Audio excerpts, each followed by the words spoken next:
Welcome, Wrestlebuddies. It's been 2 weeks. I apologize deeply, but we are finally getting this done. It is me, and it is SweetChinWag Podcast's very own Dan. How are we doing today, Dan? How you doing, bravo? Finally here. Doesn't matter how we get here. The journey's part of the excitement and all of that. You know how it works. And we are here for Meet the Wrestlebuddies. We get to finally sit down and learn a little bit more about you. Yeah. So, the normal first question would be, where we start off. But I feel like to the uninitiated, what is a SweetChinWag, Dan? Okay, let me break this down. So, for anyone that's from the UK, you'll probably have heard the phrase "have a chinwag" before. A chinwag just means to talk to someone, like conversation. And so, basically, we were going through the process of trying to come up with a name for our show when we first created it. And all three of us, being big fans of Shawn Michaels, immediately thought, what can we do that's related to Shawn Michaels? And so through the entire process, it was actually Rin that came up with it. Came up with SweetChinWag, as in Sweet Chin Music. And we're just like, yeah, that is perfect. So there you go. That is how the team name was born. Mm-hmm. And it is three of you, correct? It is the three of us. It's myself, and the lovely Sam and Ridden. And Sam has actually left a question for you. Okay. As I left questions out on Twitter, and he responded with, "How is Dan so damn handsome and intelligent to boot?" The answer to the second part of that is I just read a lot as a child because I wasn't good at talking to people. So I became very good at the book stuff. The first part is obviously that it involves a lot of skincare, a lot of care for my body. My really intensive 10-minute regimen in the morning just really, really helps. You got such highlights such as water, soap, and then if you're feeling spicy, a little bit of cocoa butter. Just a little bit. Just a little bit. And as your reaction, I see Zane has just asked, "How is Dan so damn old?" Oh wait, never mind. I thought it was Nick. I mean, it's an easy mistake to make. Really, it happens to the best of us. It's not like I have a name bar or anything. All right, we're gonna get a little bit more on track. Yeah, we're gonna go all the way to the beginning. Dan, absolutely. What is your first memories with pro wrestling? So, as we were saying a little bit before we started this, for the other guys who are from the UK, their entrance was World of Sport. By the time that I became alive, World of Sport had pretty much been functionally dead for, I think, about 20 years, maybe like 15 to 20 years, I think. So my earliest memories of wrestling really come from my older brothers who grew up during like the kind of both peaks of wrestling. So kind of the peaks of like the golden Hogan era and then the Attitude Era. So everything for me was kind of a pass down from that. So I just remember my older brother just being like obsessed with wrestling. Wrestling was like everywhere. So before I'd even watched a wrestling match, my brother had like wrestling figures. And so he would tell me about like who all these people were. And so my entrance to wrestling was basically through my brother telling me. And as is the thing we're saying, to repeat a point I've made many a time, for quite a decent period of time, WCW was more popular in the UK than WWF was. Because you had to have cable TV to watch WWF. but you didn't have to have it to watch WCW. So WCW was huge over here. So my first kind of memory that I guess is attached to wrestling is that my brother had a Sting figure. And I would have been like 5 or 6, have no idea who this man is, but I see this figure and I'm like, this is amazing. I want it. And this was Surfer Sting at the time still, yeah? Or was it at No, the point? this was Crow Sting. All right. So at this point, this was a full-fledged Crow Sting. So I just saw this guy, was like, who is this? And then my brother started showing me like tapes that he had recorded of wrestling events. And so pretty much for my really early years, it was basically all WCW. And then eventually at some point, I don't remember when, my parents got a cable box. When they got that, we got Sky, which showed WWF. And I remember they used to have like a show that was on a certain time slot where they'd only show like 2 or 3 old matches. And like we're talking like kind of 2004-5 here, and they were showing matches from like 96 and before. And I remember one of them at some point, I can't remember when, I can't even remember who it was against, but I remember it was the first time I'd ever seen the Macho Man. And from that moment, I became obsessed with him.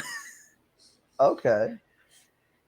Just coming across this like random match. I don't even remember if it was from a pay-per-view, if it was some like Saturday night's main event or whatever. But I remember it had the Macho Man there, full entrance and everything. And I just remember seeing it and just being like, who is this man? I need to know.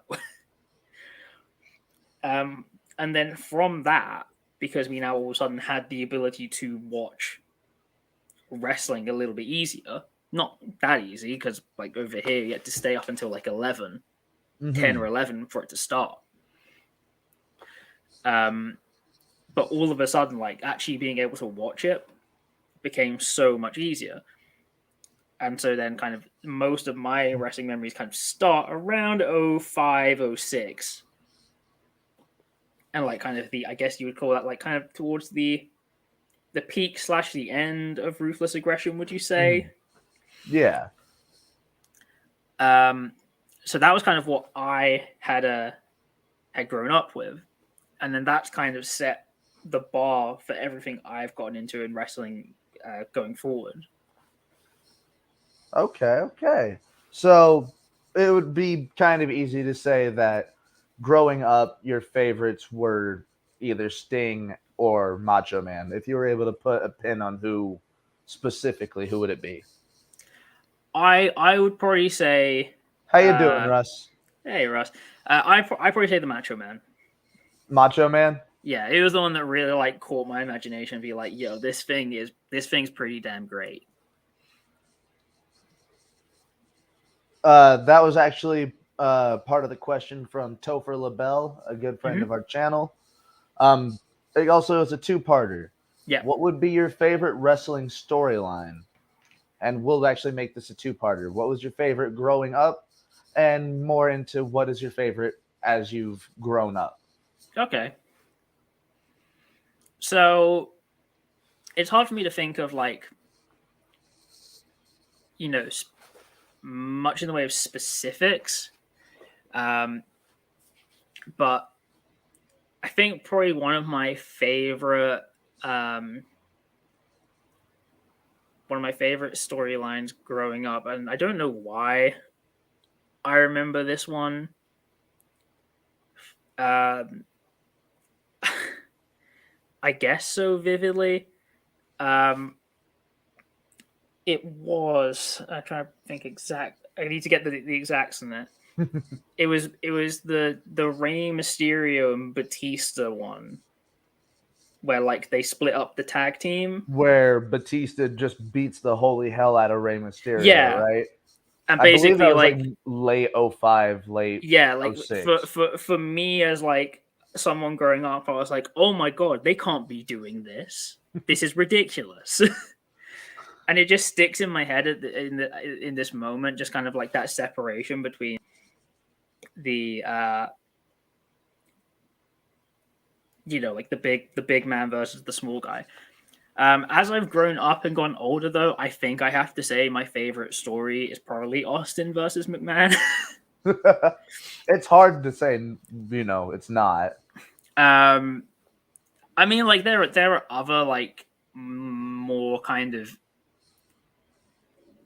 I guess you could say, like more niche ones, although I wouldn't think of them as storylines per se. They're just kind of the way, the way things lined out. Like certain past championships. I wouldn't call them storylines per se, but I love Austin McMahon purely just because it encapsulates so much of a certain time period. Because it is literally just like blue collar guy gets to beat up his boss. And that's basically the center of it. It's this guy who causes trouble and this guy who is so obsessed with controlling stuff. And then as you become mean, you get older and you start like getting into different worlds. It's funny to look at Austin McMahon and see that as a wrestling version of like almost political commentary of the 90s, but it isn't, but it is. It straddles a very weird line. But I mean, like, it's that kind of thing of like the guy from the bottom takes on the guy at the top and succeeds, and it's like, oh my god, he's turned his back on people. I think everything about it really works out in a certain kind of way. Because it's relatable. Like everybody has that boss that they just want to punch in the face. It's exactly that. And it's just the thing of like the guy Austin walks in, raises hell, and leaves, and nothing happens. We just go with it, and it's great because he just looks so cool doing it. Insert name 101 asks, and this is a bit of a veer off of what we were just on. Yeah. What is the worst gimmick in your opinion? A gimmick that is so bad it's good.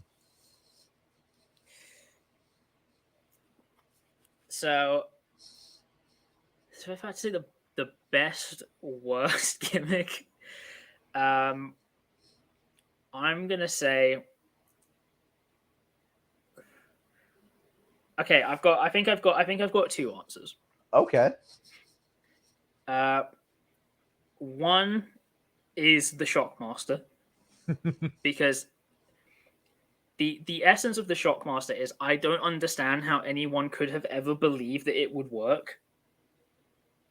I don't think there's a single thing about that character that could have ever worked, so it's just like a glorious train wreck. And then my other one, it just has to be we're going over to TNA now. Do you remember Fortune 4? Oh my god, that entrance theme is atrocious. Fortune 4 was basically built around the idea of what if we took 4 really good people and made everything about them just as unlikable as possible, but in the worst way. Like, again, it's one of those things that's like, you wonder how it got out of the creative room, because you'd think that like surely someone was there and went, nah, there's no way this will work. Like, no way. And yet somehow it did. It existed and just like completely tanked people. Oh yeah, and they had good people in there. I believe it was AJ Styles, Kaz, Daniels, and James Storm.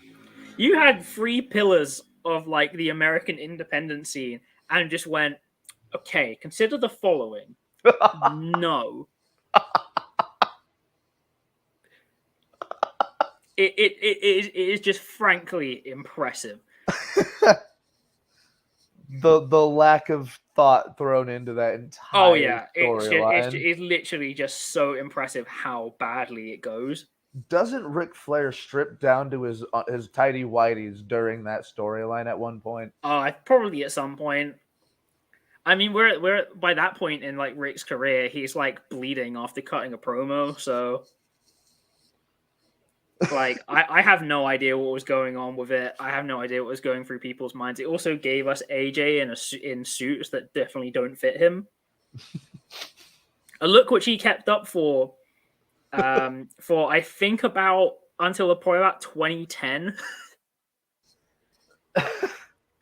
we have Alex just popping AJ in. Styles beat the hell out of Flair in Lethal Lockdown, and he was almost naked twice. That's all you need to know. That is what the Fortune 4 storyline ended with. Yes. And we have insert name 101 jumping onto. He likes how WCW repackaged Shockmaster afterwards as a bumbling construction worker. It's about the best they were going to get out of it. What did they think was going to happen? I mean, for me, it's the combination of, like, I don't even know how to describe it. It's the furry vest and the bedazzled Stormtrooper helmet. Because nothing about it is consistent. Nothing about it is related. Nothing about it has anything to do with what this wrestler's supposed to be. And he's supposed to be in a multi-man match with people. Yeah, the surprise mystery partner of Sting that is built up towards this moment.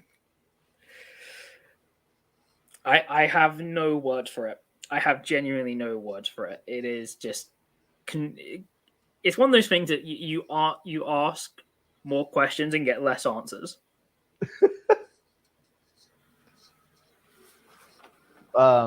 We have Russ asking, what is your favorite theme song? Okay. Ironically, Right to Censor. The siren. For the ironic answer. Unironically, I think the one I always go, of all the ones I go back to,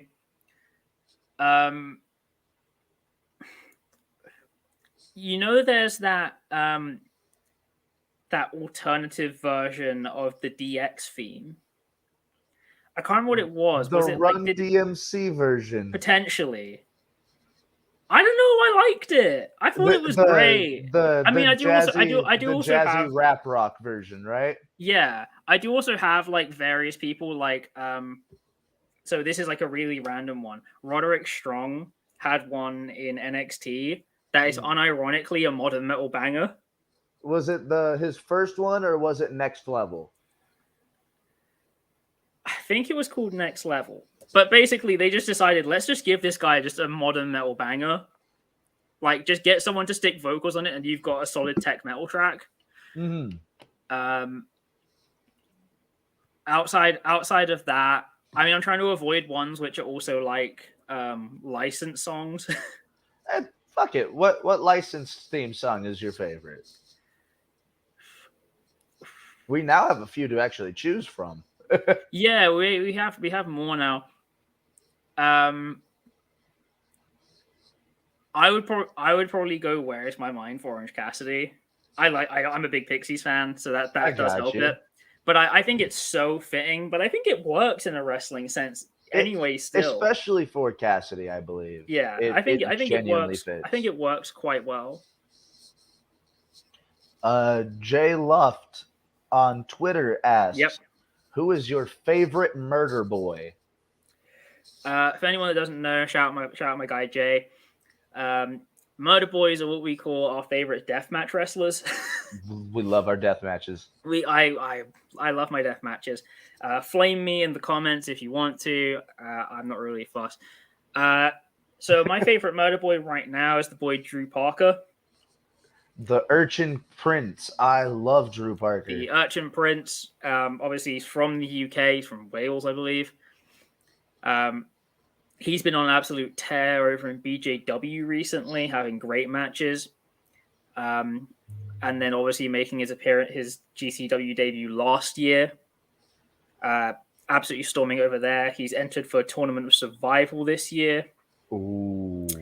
So I'm super excited to see that. I don't think they've announced who he's having his first round match against yet, but to be honest, there's so many people in that bracket that I'd be so happy to see him against.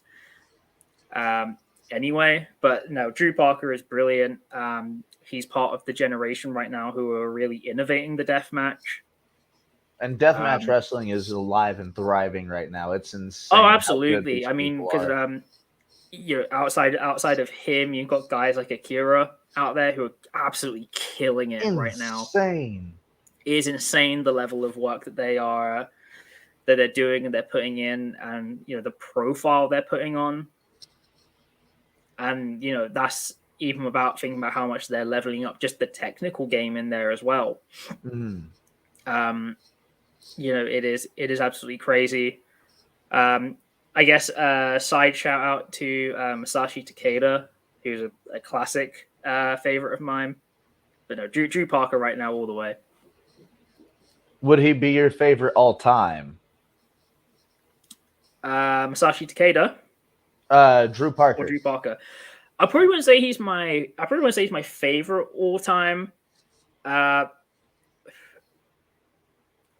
To go to the length of all time, I think I have to go Jun Kasai. I mean the longevity, the ridiculousness, the amount he stepped up the game. His body tells his story 100%. It tells something, and just how far, in the time that Jun Kasai has been working, the extent that things have changed from that early CZW aspect to like the current BJW aspect. It's such a big difference. 100%.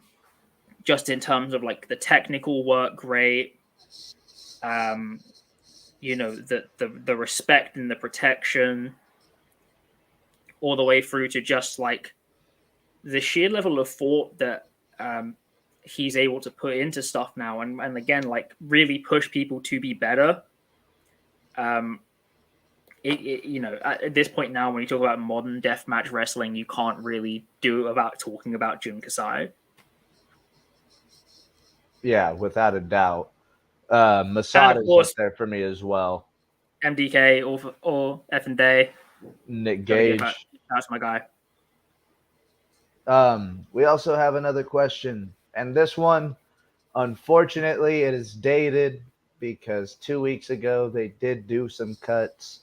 But our friend at Wrestling with Fiction has asked, why is Malcolm Bivens not WWE champion yet? Well, the answer I can give now after this point is because he's not contracted to WWE anymore.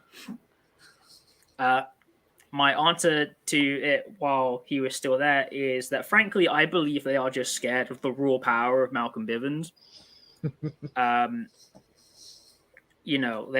They saw how good he was. Obviously, we all know, he's taller than Omos. Everybody knows it. So, they were probably there and went, well, we can't let this man get in there. They'll just think we're doing big man bias. And then, they thought, well, if we giving him the title will be great, but then we'll have to shell out the money for We'll Be Missing You as well. So they probably just thought, you know what, we can't do this. We'll just let him be a manager and go from there. Shout out my man Malcolm Bivens, though. Genuinely, wrestling now, and I guess I'm gonna say WWE specifically does not make use of managers anymore, and it's a shame because managers are such a pivotal part of the wrestling sphere. Bivens has been a part of that so much, has been brilliant. Please go and support his future ventures. Yeah, he appears to be doing stand-up right now, and I couldn't think of anything better because he is comedy gold. He is. He absolutely is. And he's guaranteed got some great stories about being. Oh, I am sure. I am sure. So we actually talked that you just had a collaboration with Wrestling with Fiction. Yes. On a video with Malcolm Bivens, or about Malcolm Bivens. You do quite a bit of stuff outside of Wrestlebuddy. Let's talk about that. What do you and the ChinWag boys do on a podcasting basis? Yeah, so the majority of our show is about just the weird world that wrestling is. Because obviously it's a thing, you get a lot as a wrestling fan. People like, why do you watch wrestling though? It's always a bit of a weird question to have to answer because we all know our own internal answer is because we do. Mm-hmm. There's no real great reason for it. But it's things like when I be there and even close friends of mine, they say like, oh yeah, or people I meet, and I'm like, oh well, yeah, I also run a wrestling podcast in my own time. They're like, what does that entail? And I'm like, well, how do I explain to you that as an industry, one of the most to a lot of people, one of the most important people in the entire industry was an undead wizard. Yeah. How do I explain wizard. that to you? How do I explain to you that there was a guy? I don't know. What can I use? How do I explain to you that one of the most important, one of the biggest people in Japanese wrestling history is a guy that says that he can reincarnate into a different form whenever he just decides he wants to? He's been a ninja. He's been various types of dragon. Like that's just it. So it for us is often just an exercise in being like, look, this thing is weird, and we know it's weird. We just need to talk about that fact. I think it's very easy for lots of wrestling fans to get caught up in taking wrestling very seriously. Mm-hmm. And I think sometimes you kind of just need to let the ridiculousness of it breathe a little bit. And of course, part of that also combines with, I'm going to say wrestling is a complicated relationship with social issues and social matters. Because it's kind of something that us ourselves really, I guess, like say me in specific, you can't really escape from it.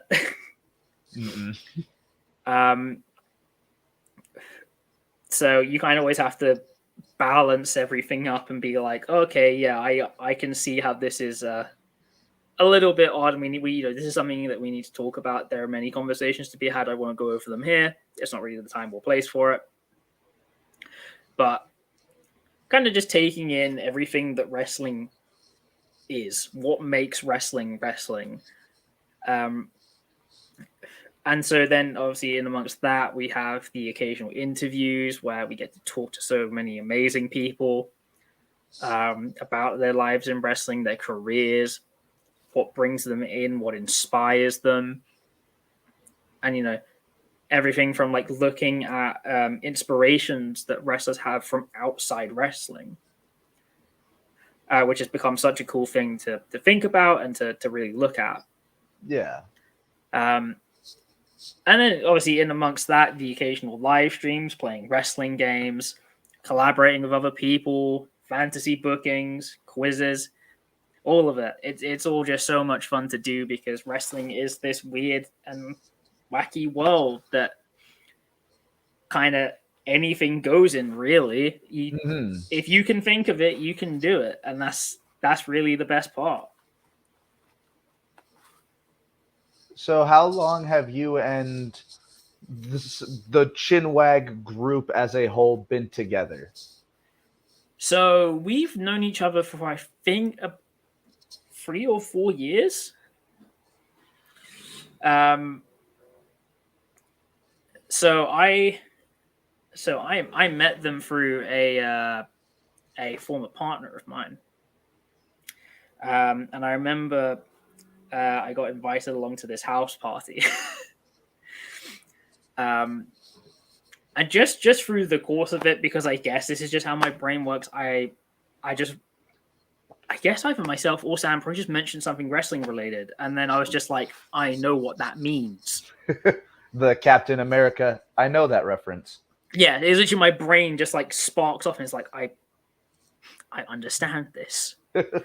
And then basically from that moment, it all sparked off. And so to talk about the story about how we started, was a friend of ours had a Discord server, and we kind of were asking like, oh, can we have like a section for sports? Because like I like talking about like football, soccer for Americans.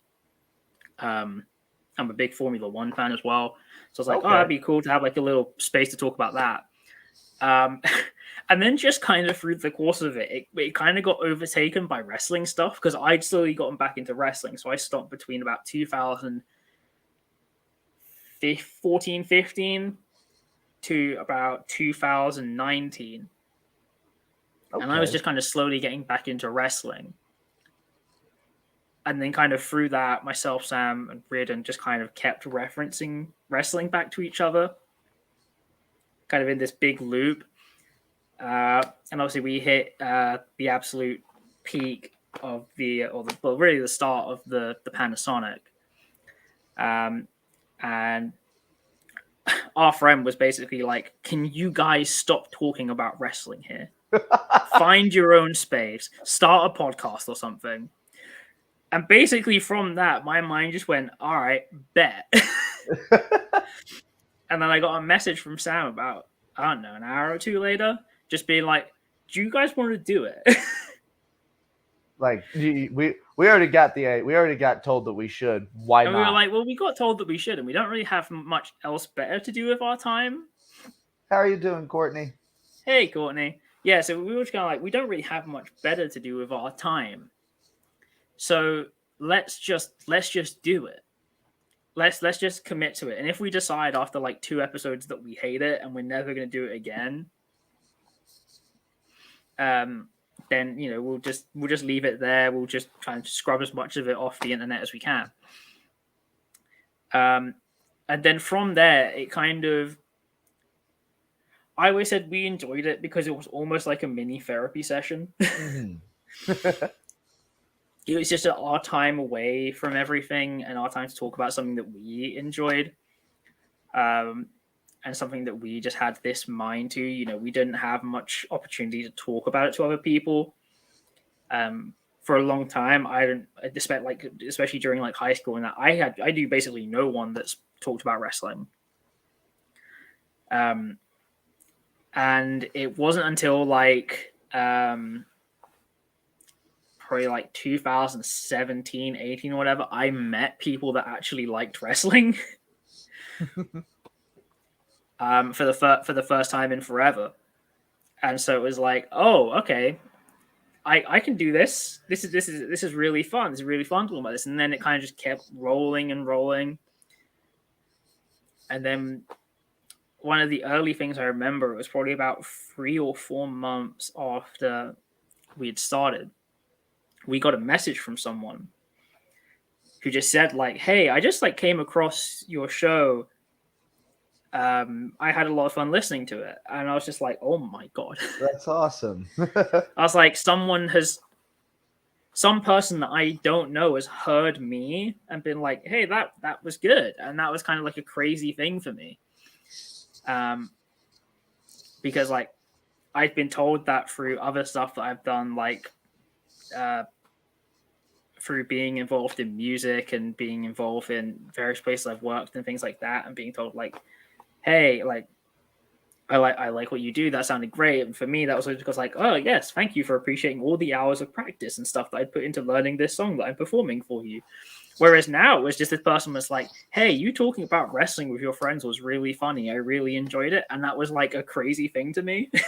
It makes the heart smile. It really does. It does, because again, like I'm happy that I'm able to share the fun I have with wrestling.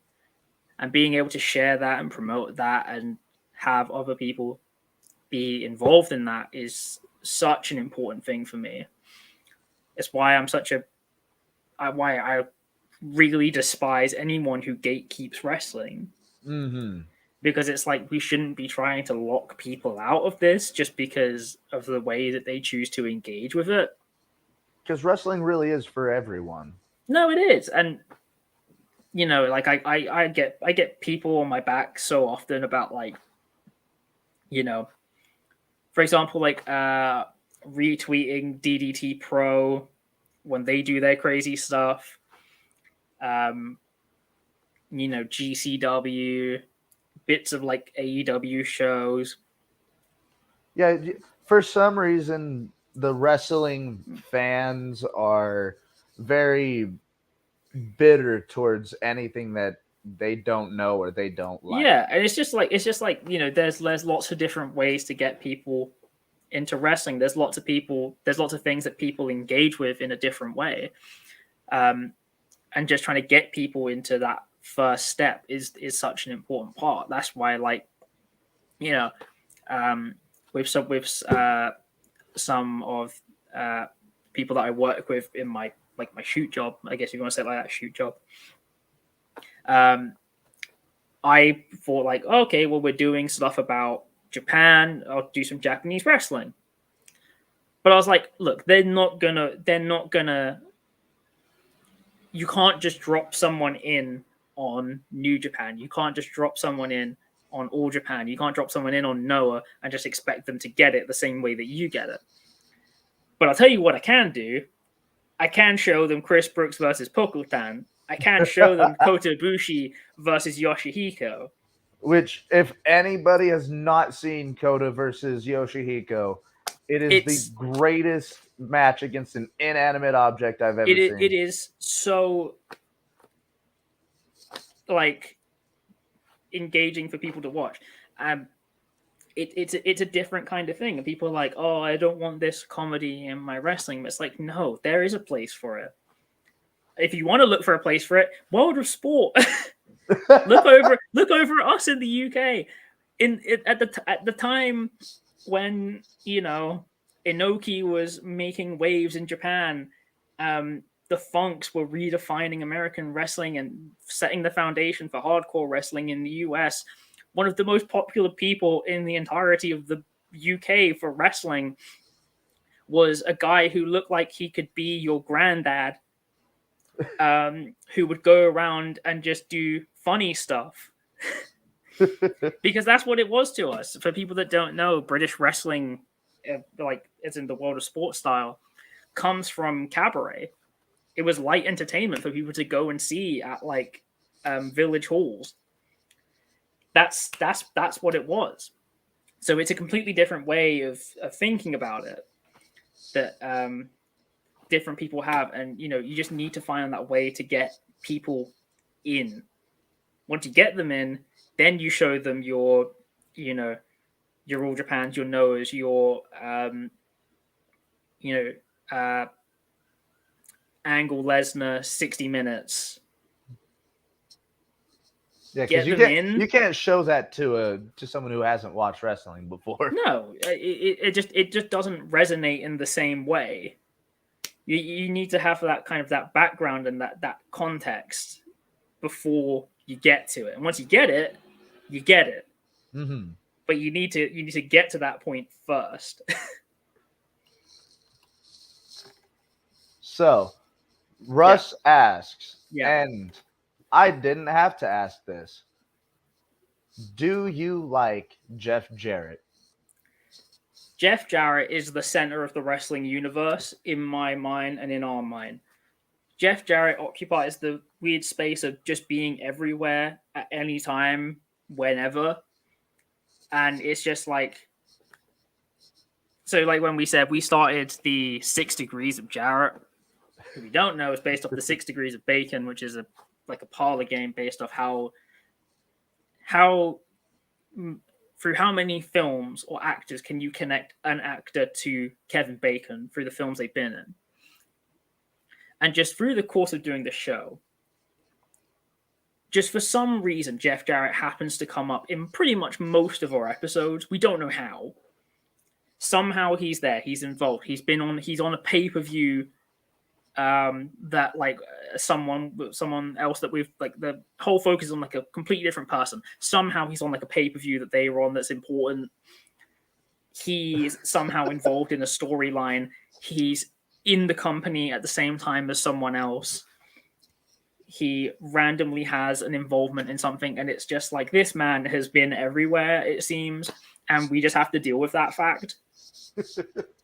But he is my one true king of the mountain. So, to those that didn't know about the 6 Degrees, could you give us a live example Okay, let me just pull up Cage Match. Does someone in the comments want to give us a wrestler, and I'll do it live? Yeah, hey, on the Courtney. fly. Courtney, give us a Courtney, wrestler. give us a wrestler.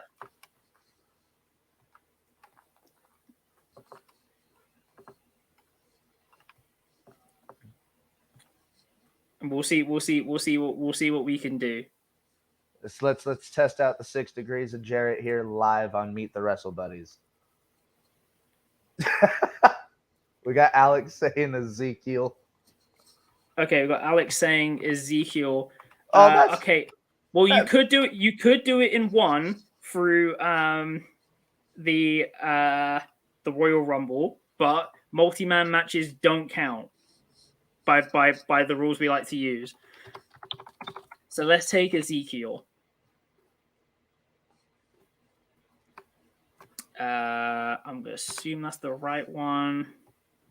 Yep, he's on Raw. Now I think there's a nice easy one. It might just be 2 here, because I believe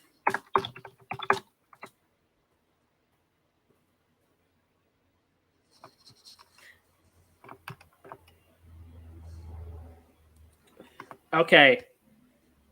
So we can do 2. We can go from Ezekiel to Jeff Hardy via an edition of Raw. Jeff Hardy versus Jeff Jarrett in Choose Your Company. So Courtney has given you AJ Styles, and we also have Russ with a special one. Okay, Harley Race. AJ Styles is 1 because they had a match in TNA against each other. I believe they had a TNA title match on NWA TNA, the weekly pay-per-views. So we're going for a deep cut there. I mean, if you want to take it off here you go. Impact Wrestling number 387, 29/11, 2011. AJ Styles and Jeff Hardy defeat Bobby Roode and Jeff Jarrett in 13 minutes 24. Okay, we're going Harley Race. Harley Race. This is probably a bigger test of. It just depends how long he wrestled for. Okay, matches. Harley Race. And we do it in 1. We can't do it in 1. So on to the second degree. Who can I go for that might have had a match with Jeff Jarrett?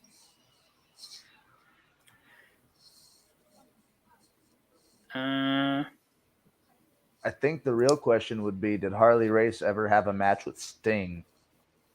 Yeah.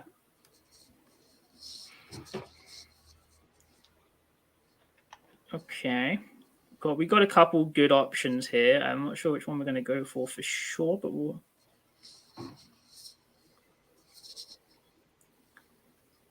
Okay, let's try this because this might be. Actually, no, they're on the same tag team. We can't do that. Has to be against people.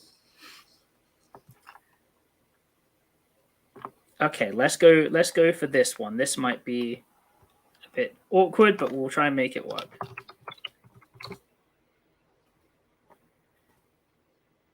Okay, we can go from. So Harley Race had a match against Lex Luger.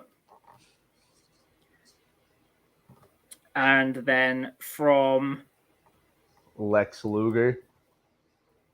Those are all house shows. Jeff Jarrett defeats Lex Luger by DQ in USWA Louisville 23/2/1993. You could have also had the option of a show called UWF 2006 with Buff Bagwell and Lex Luger defeating Jeff Jarrett and Scott Steiner. Do either of those work for you? Ladies and gentlemen, you have it here. The 6 Degrees of Jarrett really works. So how did there you go. The weird interconnected world. Dolph Ziggler We'll do Dolph Ziggler. We'll do it on the fly. You can even ask me another question while we Yeah, do Dolph. while you're looking up Ziggler, how did you guys even come up with the 6 degrees of Jarrett? Like, he may be the center of the wrestling world, but how did you come up with the 6 degrees? So we're all film buffs, kind of in our own right. We all love our film, and so we all know quite well about the 6 degrees of Kevin Bacon, or the Bacon number, as some people call it. And just so it got to a point where we were just like, look, I'm sure we can do this with Jeff Jarrett just in wrestling. And then we did a collaboration with the guys over at Rest Things, another podcast based in the UK. They're great. And they're kind of like this. They asked us to do it live while we were recording, and it just made us really realize like how interconnected wrestling really is. How small our big crazy world is. Yeah, like that's really it. Just you don't realize how much overlap there is. And so you kind of go through and just like, yeah, this is, this is just whatever. But actually, it's so much more connected than you even realize. Okay, when was this? This was. These are all house shows. There we go.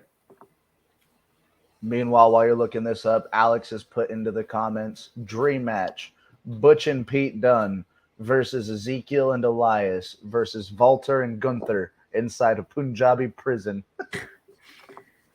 Thank you for creating like my idea of hell. Because I'm going to say any match with Walter and Pete Dunne should be incredible. Elias, I'm less so unsure if he needs to be there. The Punjabi prison really, really just like takes it down like 70 notches for me. Okay, so we can do Dolph Ziggler versus Rey Mysterio at the SummerSlam for the IC title, and we can go to Rey Mysterio defeats Jeff Jarrett by DQ in 4 minutes 29 from WCW Monday Nitro on the 27th of November 2000. Courtney, he did it again. So welcome to this weird world that is this thing that we love and enjoy. That is amazing.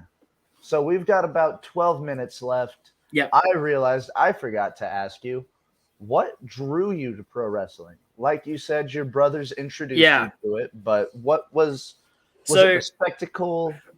So it was mostly my brothers, but also for me. So another thing that my brothers used to show me a lot were one of my brothers was a really big fan of martial arts films. So like if there was a piece of media that had like Bruce Lee or Jet Li in it, he probably owned it. And we used to watch them all the time, like religiously. So like I became obsessed with those, and I still carry that on to this day. If there's like a Hong Kong made crime drama, I'm probably going to find a way to watch it. But basically with wrestling, it drew me in because it was kind of like those, and also kind of like, and you're probably gonna laugh when I say this, Power Rangers. Here, it was like I was watching like a real life Power Rangers. It was I was watching this real life. No worries, man. You can keep talking to the fans, but yeah, just I'll be right back. Yeah, so it was really like this kind of crazy, real world, ridiculous kind of like athleticism and the spectacle and everything that came with that. It was like watching like a whole theater show but like there's just people fighting each other, and that makes it so much more interesting for me because there's like all this stuff going on. There's like all this stuff you're having to like think about and look at, and like everything's going a million miles an hour, and it just sucks you in. It just like takes you into its arms, and it's just like, sure, let's go. You want to see like guys do crazy things where they're like bouncing off the ropes or whatever. You want to see guys do like feats of inhuman strength. That's what you get with wrestling, and you really can't get it anywhere else. It exists entirely on its own. There is no real equal to it. And you're just able to take it in. It is just this whole crazy world of just stuff that shouldn't seem possible, but somehow has been made possible. And I think that's the thing that I love about wrestling so much. It is just everything together all at once that you could want. All right, I apologize that I had to miss like a minute or two of that, but yeah, it's all right. Yeah, you all got to hear what his they all heard. His reasoning. Basically, it's just this crazy world that has no equal. There is something for everyone, and just you see these people do stuff that just in your head shouldn't be possible. That's the peak of wrestling for me. All right. And before we move into our final questions, a couple more rattle off. Yep. What would you say is your favorite match, Dan? Oh, now this change. Okay, I'm gonna get flamed for this. Basically, it's like a revolving door of like 3 different matches. So you have TLC 1, which I'm a massive fan of. I absolutely love it. It is like wrestling's perfect, beautiful disaster. Mm-hmm. On the complete other spectrum to that, you have All Japan 6-3-94 Misawa Kawada. I do agree with a lot of people when they say that as a match, the first half is not the best. It is not. But that kind of final 20, 30 minute stretch is some of the greatest wrestling you'll ever see. If you like your technical wrestling and you like your fighting spirit, there's really a whole lot else that you can't get from that match. It is one that I kind of say to people, even if you don't understand the Japanese style and everything that goes into it, I think it's a fantastic insight into it and everything that goes with it. And then on kind of a similar vein to that, but kind of separate, I have to get my things right. I believe it is Wrestle Marine Piat 2 1990, Aja Kong versus Bull Nakano in the cage match. With the rules being you have to escape, no pins or submissions. It is what I would term beautiful, glorious violence. The Joshi of that period has a certain feeling to it that I can't quite describe other than like beautiful violence. Bull Nakano is one of my favorite wrestlers of all time. And just that match encapsulates so much of the style, but also so much of what they were fighting for.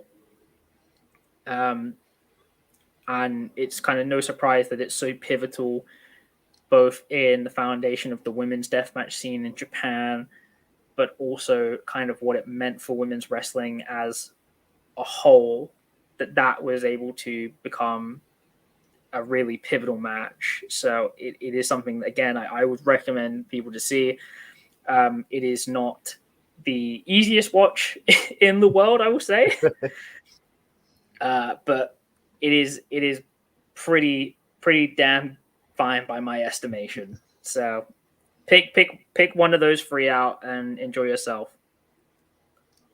All right, Dan. And with 5 minutes remaining, yep. Why do you love pro wrestling?